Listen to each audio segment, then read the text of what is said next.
तो hello guys, कैसे हैं आप लोग। उम्मीद है कि आप सभी लोग ठीक ही होंगे।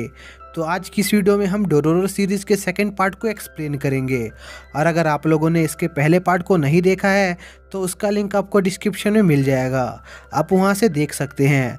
तो ज़्यादा टाइम न वेस्ट करते हुए चलिए वीडियो को शुरू करते हैं।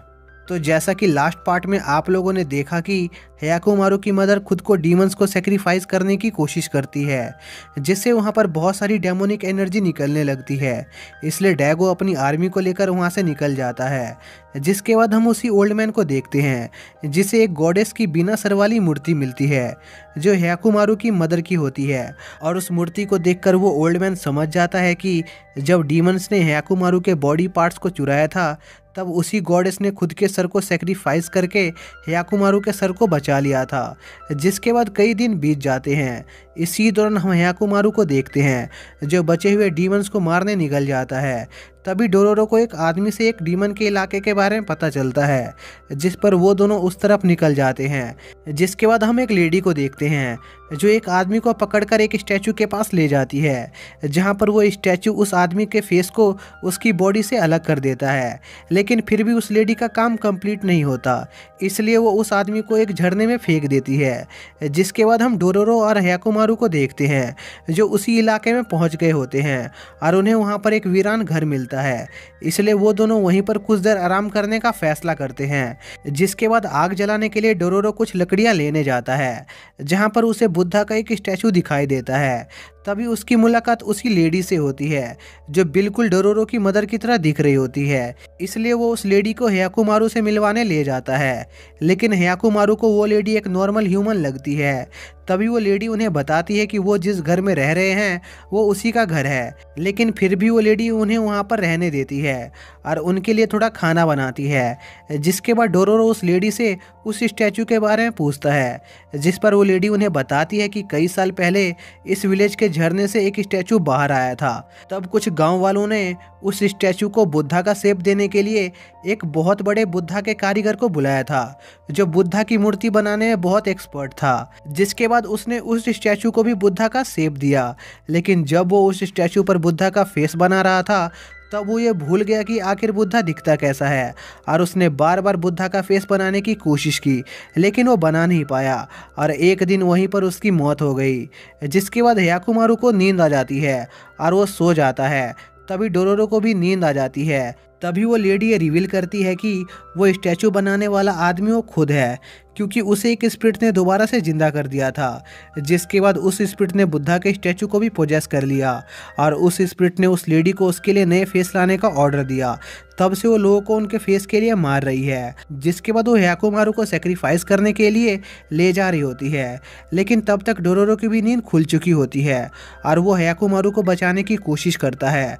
तभी हयाकुमारू की नींद भी खुल जाती है और उसे उस स्टैचू में से एक इविल एनर्जी महसूस होती है, इसलिए वो उस स्टैचू को डिस्ट्रॉय कर देता है, जिससे वो लेडी भी गायब हो जाती है। जिसके बाद डोरोरो और हयाकुमारू अपनी जर्नी ऐसे ही जारी रखते हैं और रास्ते में एक हॉट स्प्रिंग में नहाते हैं, जहां पर उनकी मुलाकात दोबारा से उसी ओल्ड मैन से होती है। तभी वहां पर कुछ और लोग भी आ जाते हैं। इसी दौरान उन सभी को डोरोरो के पीठ पे एक मैप दिखाई देता है। जिसके बाद वो सभी एक जगह पर आराम कर रहे होते हैं, जहां पर वो ओल्ड मैन डोरोरो से उस मैप के बारे में पूछता है। तभी डोरोरो को याद आता है कि यह मैप एक खजाने का मैप है जो उसके फादर ने एक जगह पर छुपा कर रखा हुआ है, और इस मैप का आधा भाग डोरोरो की मदर के पीठ पर होता है। जिसके बाद वो ओल्ड मैन डोरोरो से कहता है कि हयाकुमारू डीमंस को मारते मारते धीरे धीरे बुरा इंसान बनता जा रहा है और डीमंस के मरने से कई विलेज में भुखमरी जैसी सिचुएशन पैदा हो गई है। इसलिए वो डोरोरो को हयाकुमारू को और डीमंस को मारने से रोकने को कहता है और उसे उस खजाने को ढूंढकर एक अच्छी लाइफ जीने को कहता है। जिसके बाद हयाकुमारू फिर से डीमन की तलाश में निकल जाता है, जिस पर डोरोरो उसे रोकने की कोशिश करता है, लेकिन हयाकुमारू उसकी कोई बात नहीं सुनता। इसी दौरान उन सभी का सामना एक जाइंट बेबी स्पिरिट से होता है और उस स्पिरिट को डोरोरो काफ़ी पसंद आता है। जिसके बाद वो लोग एक घर के पास पहुंचते हैं जो किसी वजह से जला हुआ होता है। तभी वहां पर एक आदमी आता है जिसे देखकर वो बेबी स्पिरिट वहां से चली जाती है और वो आदमी डोरोरो और हयाकुमारू को एक ट्रैवलर समझकर उन्हें अपने यहाँ पर रहने का ऑफर देता है। जिस पर वो दोनों उस आदमी के घर पर जाते हैं जहाँ पर वो दोनों खूब खाते हैं। इसी दौरान डोरोरो उस आदमी से उस जले हुए घर के बारे में पूछता है, जिस पर वो आदमी उन्हें बताता है कि वहाँ पर एक नन बहुत सारे बच्चों के साथ रहा करती थी, लेकिन वो नन उन बच्चों से बहुत काम करवाती थी और उन्हें खूब मारती थी और यहाँ तक कि वो कई बच्चों को बेच भी देती थी। लेकिन एक दिन उस घर पर अचानक से बिजली गिर गई जिससे वो घर पूरी तरह से जल गया और उस घर में रहने वाले सभी लोग मारे गए। जिसके बाद डोरोरो और हयाकुमारू सोने चले जाते हैं, लेकिन रात में उनके ऊपर एक कैटरपिलर मॉन्स्टर हमला कर देता है जिसे हयाकुमारू बुरी तरह से घायल कर देता है। लेकिन तभी वहाँ पर एक बटरफ्लाई मॉन्स्टर भी आ जाता है जो उस कैटरपिलर मॉन्स्टर को वहाँ से ले जाता है। इसी दौरान हम उसी आदमी को देखते हैं जिसके पास वही बटरफ्लाई मॉन्स्टर आता है जो असल में उस आदमी की वाइफ होती है और इससे हम समझ पाते हैं कि वो आदमी उन मॉन्स्टर से मिला हुआ है। जिसके बाद अगले दिन हयाकुमारू और डोरोरो उस आदमी के साथ नॉर्मल व्यवहार करते हैं और कल रात के हादसे के बारे में कोई बात नहीं करते। जिसके बाद डोरोरो वो विलेज घूमने लग जाता है जहाँ पर वो देखता है कि उस विलेज के लोग बहुत ही खुश हैं और एक अच्छी लाइफ जी रहे हैं। इसी दौरान हम हयाकुमारू को देखते हैं जो उस आदमी का पीछा कर रहा होता है, लेकिन वो आदमी हयाकुमारू को पकड़ लेता है और उसे सारी सच्चाई बताता है कि कई साल पहले उसके विलेज में बहुत ही खतरनाक भुखमरी आई थी जिसकी वजह से लोग एक दूसरे को मारने लग गए थे। और तब जाके उसने एक डीमन से मदद मांगी और उस डीमन के लिए उसने गांव वालों के साथ मिलकर उस नन को मार दिया और उसके बच्चों को उस डीमन को खिला दिया। जिसके बाद उनके विलेज में खुशहाली आनी शुरू हो गई। और दूसरी तरफ हम देखते हैं कि डोरोरो को गांव वाले एक अंधेरी जगह पर कैद कर देते हैं जहाँ पर बहुत सारे कैटरपिलर मॉन्स्टर होते हैं और वो डोरोरो को मारने की कोशिश करते हैं। लेकिन तभी वहाँ पर उसी जाइंट बेबी की स्पिरिट आ जाती है जो अपने सर से बहुत सारे बच्चों की स्पिरिट निकालती है जो डोरोरो की मदद करते हैं। और दूसरी तरफ हयाकुमारू पर भी बहुत सारे बटरफ्लाई मॉन्स्टर हमला कर देते हैं जिन्हें हयाकुमारू मारने लग जाता है। जिस पर एक मॉन्स्टर वहाँ से घायल होकर भाग जाता है और मसाल लिए हुए एक आदमी से टकरा जाता है जिससे उस पूरे विलेज में आग लग जाती है। जिसके बाद हयाकुमारू का सामना मेन बटरफ्लाई मॉन्स्टर से होता है जिसे वो जलाकर मार देता है और उस मॉन्स्टर के मरते ही हयाकुमारू की स्पाइनल कोड वापस से रीजनरेट हो जाती है। जिसके बाद डोरोरो देखता है कि उनकी वजह से वो पूरा विलेज डिस्ट्रॉय हो गया है, इसलिए डोरोरो हयाकुमारू से और डीमंस को मारने से मना करता है। लेकिन हयाकुमारू उसकी कोई बात नहीं सुनता, जिस पर डोरोरो हयाकुमारू का साथ छोड़ देता है। जिसके बाद हम डोरोरो को देखते हैं जो अकेले कहीं जा रहा होता है। तभी उसका सामना इताची से होता है जो उसके फादर का पुराना दोस्त होता है और वो डोरोरो को उसके फादर के छुपाए हुए खजाने का मैप दिखाता है जो उसने उसकी मदर के बैग से कॉपी किया था। जिसके बाद वो मैप के दूसरे हिस्से के लिए डोरोरो के बैग को चेक करता है, लेकिन डोरोरो के बैग पर कोई मैप नहीं होता, इसलिए वो डोरोरो को अपने साथ ले जाता है इस उम्मीद में कि डोरोरो ने उस मैप को याद कर लिया होगा। इसी दौरान हम हयाकुमारू को देखते हैं जो अपने घर जा रहा होता है और दूसरी तरफ इताची और डोरोरो एक ओशन के किनारे पर पहुंच जाते हैं जहां से उन्हें एक आइलैंड पर जाना होता है। इसी दौरान उन्हें उस किनारे पर एक उजड़ा हुआ विलेज नजर आता है जहां के घरों पर बहुत सारे खून के धब्बे होते हैं। तभी उन्हें एक लड़का मिलता है जो वहीं पर रहता था और वो उन्हें उस आइलैंड तक ले जाने का ऑफर देता है, लेकिन बदले में कुछ पैसों की डिमांड करता है। जिस पर इताची मान जाता है और वो सभी दो बोट में बैठकर उस आइलैंड के लिए निकल जाते हैं जिसे दो शार्क खींच रही होती है। इसी दौरान वो सभी उस लड़के से उसके कटे हुए हाथ के बारे में पूछते हैं, जिस पर वो बताता है कि एक दिन उसके शार्क बहुत ज़्यादा भूखे थे, इसलिए उसने उन शार्क को अपना हाथ खिला दिया। और साथ ही वो ये भी बताता है कि उसी ने किनारे पर बसे हुए सभी गांव वालों को उन शार्क को खिला दिया था। यह सुनकर वो सभी हक्के बक्के रह जाते हैं और उस लड़के से बोट को वापस मोड़ने को कहते हैं। जिस पर वो लड़का अपने शार्क को एक इशारा करता है जिससे वो शार्क दूसरे बोट पर बैठे हुए सभी लोगों पर हमला कर देते हैं और उन्हें खा जाते हैं। जिसके बाद वो लड़का बाकी लोगों को बाद में मारने का फैसला करता है और वहाँ से चला जाता है।